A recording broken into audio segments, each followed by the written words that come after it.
Ομοιότητες στις συντακτικές αλλά και στις γραμματικές και λεξιλογικές δομές ανάμεσα στις γλώσσες. Ότι οι διαφορές τελικά δεν είναι τόσο μεγάλες όσες με μια πρώτη ματιά φαίνονται να είναι. Ας πάρουμε ένα παράδειγμα, θα χρησιμοποιήσω και απλά παραδείγματα, θα τα εξηγήσω στα αρχαία ελληνικά και στα λατινικά, διότι δεν πρέπει να λησμονούμε ότι αυτή είναι η βάση, αυτές οι γλώσσες είναι η βάση των σύγχρονων δυτικών τουλάχιστον γλωσσών. Προσπαθεί ένα παιδί να καταλάβει το γερούντιο και μόνο που ακούει γερούντιο λέει τι είναι αυτό, γιατί δεν το έχει ακούσει στα ελληνικά καθόλου. Λοιπόν, και αμέσως βρίσκεται σε μια δυσκολία, χάνεται, ίσως ακούγοντας μόνο τη λέξη γερούντιο, μετά δεν ακούει παρακάτω τίποτα και δεν καταλαβαίνει τίποτα. Κι όμως το γερούντιο είναι το έναρθρο απαρέμφατο, που όλοι μας το χρησιμοποιούμε. Λέμε το δικαίωμα του εκλέγην. Έχω το δικαίωμα του εκλέγην και του εκλέγεστε. Έτσι. Welcome στην ημερίδα μας με θέμα πολυγλωσσική διδασκαλία και ο ρόλος της στην οικογένεια. Είναι Σάββατο, 5 η ώρα. Το καταλαβαίνω. Το θέμα δεν είναι και το πιο, πώς να το πούμε, ζωντανό, αλλά είναι πολύ ενδιαφέρον. Έχουμε ομιλητές οι οποίοι θα σας μιλήσουν λοιπόν για την αξία, για τα πλεονεκτήματα της πολυγλωσσίας στην οικογένεια, στους ανθρώπους, στα παιδιά. Πριν ξεκινήσουν οι ομιλητές, θα ήθελα λίγο να σας περιγράψω τη δική μου εμπειρία από μια διαφορετική οπτική γωνία, το τι σημαίνει πολυγλωσσία. Έχουμε ένα παιδί, Προμηθέας, και η αδερφή του η Καϊτάνα.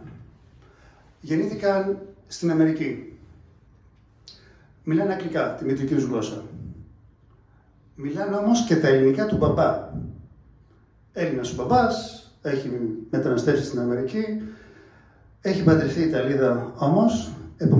Εφόσον είμαστε και στο πλαίσιο της Ευρωπαϊκής Ένωσης.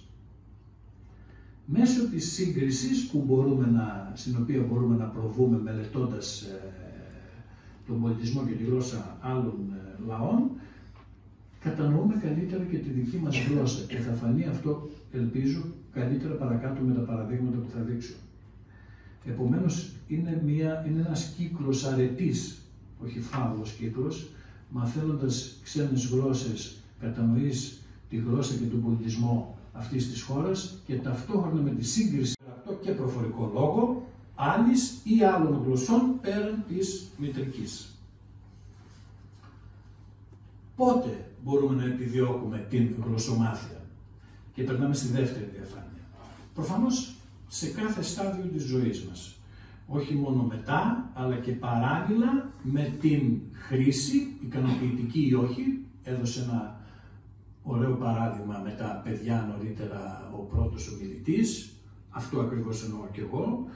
Ότι παράλληλα μπορεί να μαθαίνει ένα παιδί, έτσι, πολυπολιτισμικά παιδιά, παράλληλα πολλές γλώσσες όταν τις ακούει μέσα στο σπίτι. Ουσιαστικά είναι μητρικές του όλες αυτές, εφόσον με αυτές συνεννοείται από την αρχή. Αλλά και σε άλλο συμβατικό επίπεδο, θα μπορούσε να πει κανείς, συνήθως από το δημοτικό ξεκινάμε την γλωσσομάθεια, αλλά ήδη πια και από το νηπιαγωγείο με τις σωστές μεθόδους.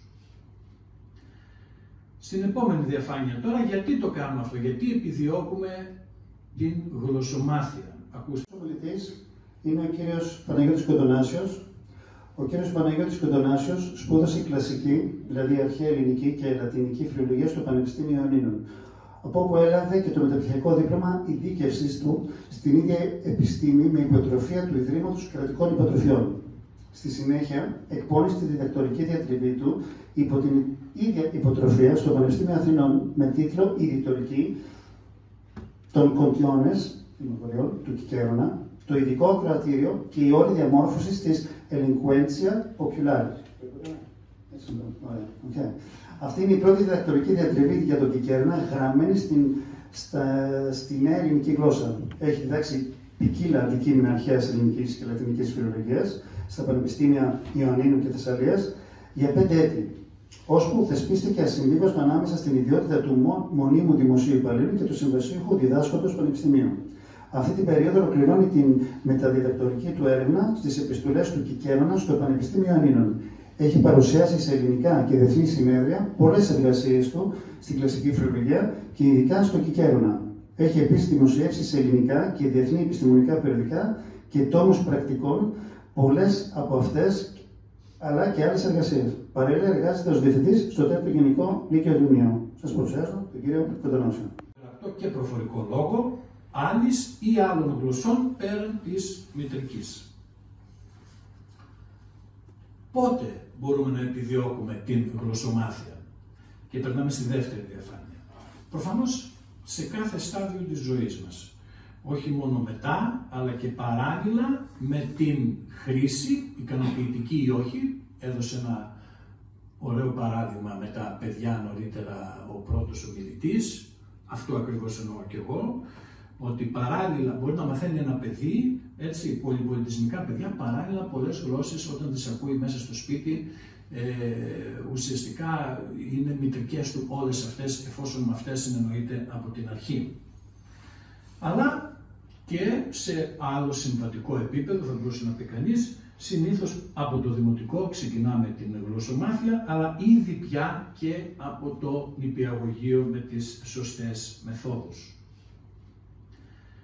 Στην επόμενη διαφάνεια τώρα, γιατί το κάνουμε αυτό, γιατί επιδιώκουμε την γλωσσομάθεια?